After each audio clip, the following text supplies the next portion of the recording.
Medical science का ना एक बहुत ही बुनियादी उसूल है। अगर किसी का दिमाग पूरी तरह से स्वस्थ है तो उसका शरीर अपनी मर्जी से काम नहीं कर सकता। बिल्कुल, मोटा न्यूरॉन्स का कॉन्सेप्ट है ना। हाँ, शरीर की हर गतिविधि के लिए दिमाग से स्पष्ट सिग्नल मिलने जरूरी है। ये जीव विज्ञान का एक ऐसा नियम है जिस पर पूरी आधुनिक चिकित्सा टिकी हुई है।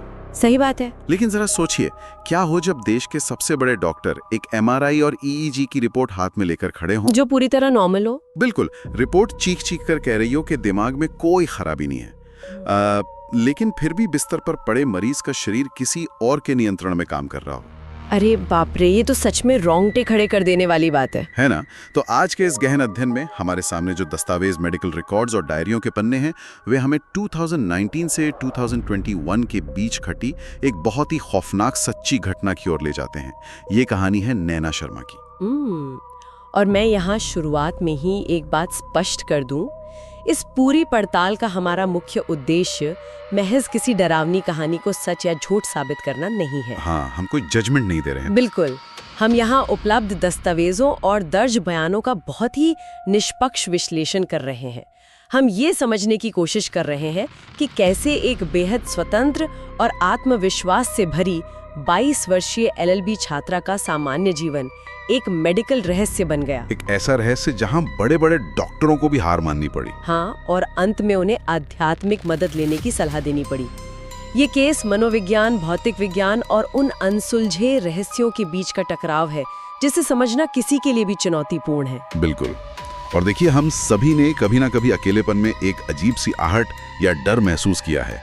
लेकिन क्या हो जब वो वहम एक खौफनाक हकीकत बन जाए? खैर, नैना के व्यक्तित्व को समझना यह सबसे ज्यादा जरूरी है। हाँ, क्योंकि लोग अक्सर कहते हैं कि ऐसी घटनाएं कमजोर दिल वालों के साथ होती हैं।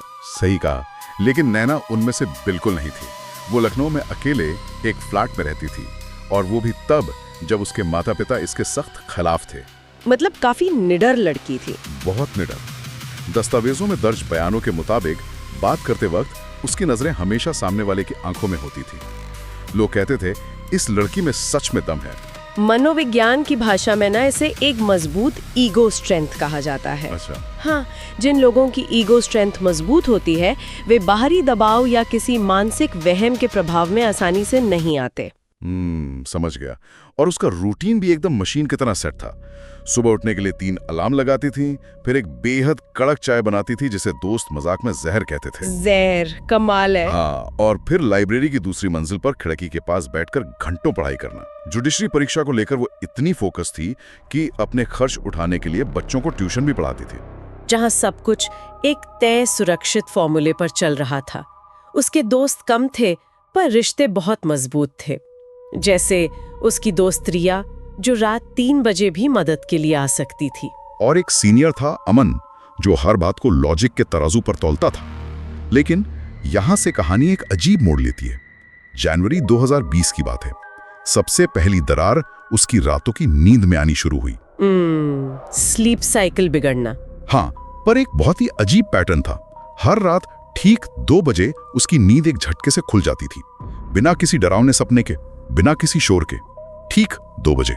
1 मिनट, ठीक 2 बजे?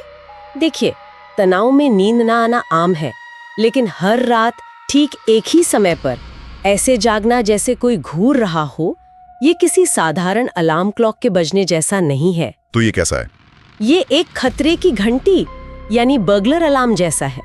इवोल्यूशनरी बायोलॉजी के नजरिए से इंसान की नींद अक्सर तब टूटती है जब अवचेतन मन को किसी बाहरी खतरे का आभास होता है। शरीर तुरंत रक्षात्मक स्थिति में आ जाता है। बिल्कुल। और नैना ने इसे बहुत ही तार्किक तरीके से खामोश करने की कोशिश की। उसने सोचा जुडिशरी का स्ट्रेस होगा, स्क्रीन टाइम कम किया, हर्बल चाय पी। जब रात में उठने पर अजीब लगता तो लाइट जलाकर पूरा कमरा चेक करती थी। इंसान का दिमाग ऐसे ही काम करता है। अज्ञात चीजों से डरता है, इसलिए हर एहसास को एक जाना पहचाना नाम देने की कोशिश करता है। लेकिन दिमाग तो खुद को तसल्ली दे सकता है। क्या हो जब भौतिक दुनिया में बदलाव होने लगे? मतलब? फिजिकल बदलाव। हाँ? फरवरी मार्च 2020 आते आते नैना को अपनी आंखों के पीछे एक अजीब सी भाप महसूस होने लगी, जैसे पलकों पर अंदर से कोई टेप लगा दिया हो। कमरे में बिना आवाज के पैर घसीटने का कंपन महसूस होता था। ये तो बहुत डरावना है। और फिर अलमारी वाली घटना घटी। दस्तावेजों के अनुसार रात में उसकी अलमारी के बाहर का तापमान अचानक इतना गिर जाता था कि छूने पर बर्फ जैसी ठंडी लगती थी, जबकि अंदर रखे कपड़े सामान्य और गर्म थे। बिना किसी एसी या फ्रिज के बर्फ जैसा ठंडा होना फिजिक्स के नियमों का सीधा उल्लंघन है। यहाँ एक बहुत ही महत्वपूर्ण सवाल खड़ा होता है। क्या? अप्रैल 2020 में लॉकडाउन लग चुका था। वो पुराने फ्लैट में बिल्कुल अकेली थी।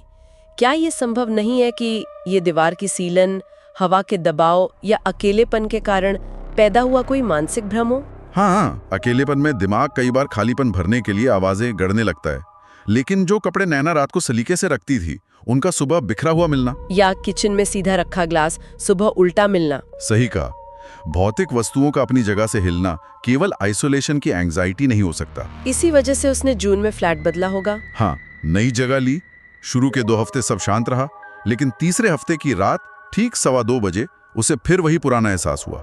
वो चीज वहां भी आ गई थी। मतलब समस्या पुराने फ्लैट की दीवारों में नहीं थी, हमला अब सीधे नैना के शरीर पर होने लगा था। बिल्कुल। जुलाई से सितंबर 2020 का दौर दस्तावेजों में शारीरिक पतन के भयानक अध्याय के रूप में दर्ज है। महज 22 दिनों में उस लड़की का 8 किलो वजन कम हो गया। 22 दिनों में 8 किलो? ये तो किसी भी डॉक्टर के लिए बहुत बड़ा रेड फ्लैग है। और लाइब्रेरी में बैठे बैठे उसका हाथ अपने आप हिलने लगता था। वो अपनी ही नोटबुक फाड़ देती थी और फिर रोते हुए दोस्तों से कहती थी कि उसने जानबूझकर नहीं किया। न्यूरोलॉजी में इस तरह की अनैच्छिक गतिविधियों को किसी गहरी न्यूरोलॉजिकल गड़बड़ी से जोड़कर देखा जाता है। सुबह शरीर इतनी बुरी तरह मुड़ा हुआ मिलता था जैसे किसी ने मरोड़ दिया हो। उंगलियों में 24 घंटे जलने का एहसास, पर बाहर कोई चोट नहीं। बिना किसी बाहरी ट्रिगर के ऐसा होना बहुत ही असामान्य है। और फिर कानों में फुसफुसाहट शुरू हुई, नैना, नैना। हे भगवान! उसने मकान मालिक को बुलाया। पता चला ऊपर का फ्लैट महीनों से खाली है। जब मकान मालिक तसल्ली के लिए एक रात रुका तो रात 2 बजे नैना को मिर्गी जैसा भयंकर दौरा पड़ा। मुंह से झाग आने लगा। फिर तो तुरंत अस्पताल ले गए होंगे। हाँ, लखनऊ के एक बड़े प्राइवेट अस्पताल में। और यहीं से ये बात सच में बहुत दिलचस्प हो जाती है। सारे बड़े टेस्ट हुए, MRI, EEG, ब्लड टेस्ट, और सारी रिपोर्ट्स नॉर्मल आई। एकदम नॉर्मल। दिमाग में कोई खराबी नहीं। डॉक्टरों ने इसे कन्वर्जन डिसऑर्डर और साइकोसिस का नाम दे दिया। कन्वर्जन डिसऑर्डर का मैकेनिज्म बड़ा अजीब होता है। ये बिल्कुल वैसा ही है जैसे किसी कंप्यूटर में वायरस भर जाए और सिस्टम खुद को बचाने के लिए स्क्रीन ही बंद कर दे। दिमाग अपना सारा स्ट्रेस शरीर के अंगों को सुन करके बाहर निकालता है। पर अस्पताल में जो हुआ वो इस थ्योरी से भी आगे था। नैना की बॉडी बेड पर सपाट थी, आंखें खुली थीं पर 20 मिनट तक पलक नहीं झपकाई। जब वो उठी तो उसने डॉक्टर से कहा, वो आता है, मेरी बॉडी ले लेता है, मैं सब सुन सकती हूँ पर हिल नहीं सकती। कैटेलोनिया। हाँ, डॉक्टरों ने यही नाम दिया। ये बिल्कुल ऐसा है जैसे कोई अपनी ही गाड़ी में पैसेंजर सीट पर बैठा हो और कोई और स्टीयरिंग चला रहा हो। एवोल्यूशन के हिसाब से जानवर खतरे में प्लेइंग डेड स्थिति में चले जाते हैं। लेकिन कैटेलोनिया ये नहीं समझाता कि मरीज किसी और के नियंत्रण में होने का दावा क्यों कर रही है। बिल्कुल। अस्पताल से नाम तो मिल गया पर इलाज नहीं। पिता उसे वापस अलीगढ़ ले गए।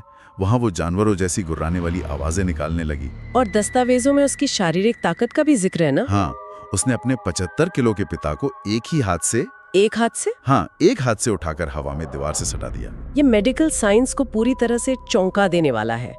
विज्ञान में हिस्टीरिकल स्ट्रेंथ का कॉन्सेप्ट है, जहां एड्रेनालिन की बाढ़ से इंसान कार तक उठा लेता है। पर वो तो कुछ सेकंड के लिए होता है ना? बिल्कुल, और उसके बाद शरीर टूट जाता है। नैना गंभीर कुपोषण का शिकार थी। ऐसी कमजोर स्थिति में इतनी भारी ऊर्जा पैदा होना थर्मोडायनेमिक्स के खिलाफ है। और इससे भी बड़ा रहस्य था जानकारी का। उसने अलीगढ़ में अपनी माँ को 1995 का एक ऐसा राज बताया जो नैना के जन्म से भी पहले का था। अच्छा, कैसा राज? पिता के मरने पर माँ का 4 दिन तक भूखा रहना और जायदाद को लेकर भाई राजीव का आज तक बात ना करना। ये जानकारी उसके पास कहाँ से आई? कोई कह सकता है कि बचपन में उसने छुपकर कोई बातचीत सुन ली हो जो अवचेतन मन में दर्ज रह गई हो। मनोविज्ञान में इसे क्रिप्टोमनीशिया कहा जाता है, लेकिन अगर हम इसे व्यापक नजरिए से जोड़कर देखें तो ये बात भी खारिज हो जाती है। कैसे? क्योंकि जब मामला दिल्ली के एम्स और मुंबई की डॉक्टर अंजलि राव के पास पहुंचा, तो तस्वीर बदल गई। डॉक्टर राव ने नैना से 3 घंटे बात की और उन्होंने स्पष्ट कहा कि नैना के पास जो जानकारी है वो उसके दिमाग की उपज नहीं हो सकती। उन्होंने परिवार को आध्यात्मिक मदद लेने की सलाह दी। जब विज्ञान हाथ खड़े कर दे तो इंसान को अनजाने रास्तों पर जाना ही पड़ता है। वो हिंदू परिवार अलीगढ़ के एक कैथोलिक चर्च में फादर पीटर के पास पहुंचा। वहाँ क्या हुआ? नैना ने उस भारी चर्च के गेट का ताला एक ही झटके में तोड़ दिया और अंदर जाते ही फादर पीटर ने जैसे ही पवित्र जल छिड़का, नैना की खाल जलकर लाल हो गई। जैसे एसिड डाल दिया हो। केमिस्ट्री के हिसाब से पवित्र जल में कोई रसायन नहीं होता। पानी से ऐसा रिएक्शन तभी संभव है जब सेल्यूलर स्ट्रक्चर ही बदल गया हो। 15 अगस्त 2020 को एक्सोर्सिज्म का पहला सत्र शुरू हुआ। उसे बेल्ट से बांधना पड़ा और तब उसके मुंह से भारी आवाज आई, इसे मत निकालो, ये मेरी है। और फिर उसने वो खौफनाक बात कही। उसने कहा, मैं यहीं का हूँ, ये लड़की मेरे ऊपर सो रही थी। ये लड़की मेरे ऊपर सो रही थी, ये सुन के किसी की भी हवा टाइट हो जाए। तीसरे सत्र तक आते आते नैना की त्वचा पर अदृश्य कोड्स उभरने लगे और बिना किसी चोट के आंखों से खून बहने लगा। मेडिकल भाषा में त्वचा पर निशान उभरने को डर्मेटोग्राफिया कह सकते हैं, पर आंखों से खून आना सामान्य स्ट्रेस नहीं है। सितंबर तक उसका वजन मात्र 32 किलो रह गया था। 32 किलो। फादर पीटर ने चेतावनी दी कि शरीर अब और दबाव नहीं झेल पाएगा। परिवार ने डर कर प्रक्रिया रोक दी। एक तरह से जो शक्ति हावी थी उसे निकालने की कोशिश ही उसकी जान ले रही थी। सही कहा। और फिर 3 फरवरी 2021 की वो आखिरी रात आई। रात के 11:15 बजे थे।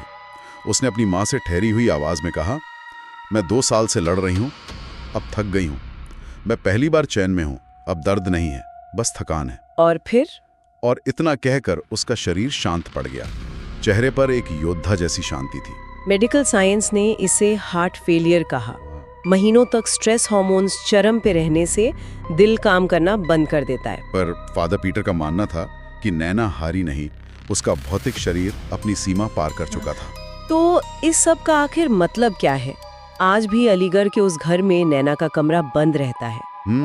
परिवार का कहना है कि रात ठीक 11:15 बजे आज भी एक धीमी आवाज आती है, माँ मैं अब भी लड़ रही हूँ। अरे बाप रे। ये घटना दिखाती है कि मानसिक स्वास्थ्य, भौतिक विज्ञान और अनजानी दुनिया के बीच की लकीरें कितनी कच्ची हैं। हम स्रोतों में दर्ज तथ्यों को नहीं झुठला सकते। बिल्कुल। इस गहन अध्ययन में हमने दस्तावेजों के आधार पर देखा कि कैसे एक होनहार छात्रा का भविष्य एक रहस्यमय अंधकार में डूब गया। और मुझे लगता है कि इस पूरी घटना में सबसे परेशान करने वाली बात उस आवाज का वो दावा था। कौन सा? ये लड़की मेरे ऊपर सो रही थी। हम अक्सर बहुत आसानी से मान लेते हैं कि जहां हम रहते हैं वो जगह हमारी है। घर रहता पर लिया और मान लिया कि ये जमीन हमारी है।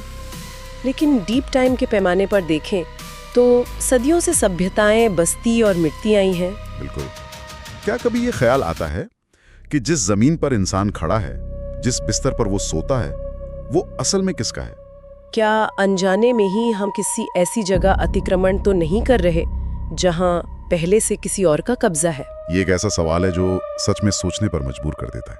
शायद अगली बार जब कोई एक नए घर में कदम रखेगा तो वो वहां की हवा को कुछ अलग ही नजरिए से महसूस करेगा।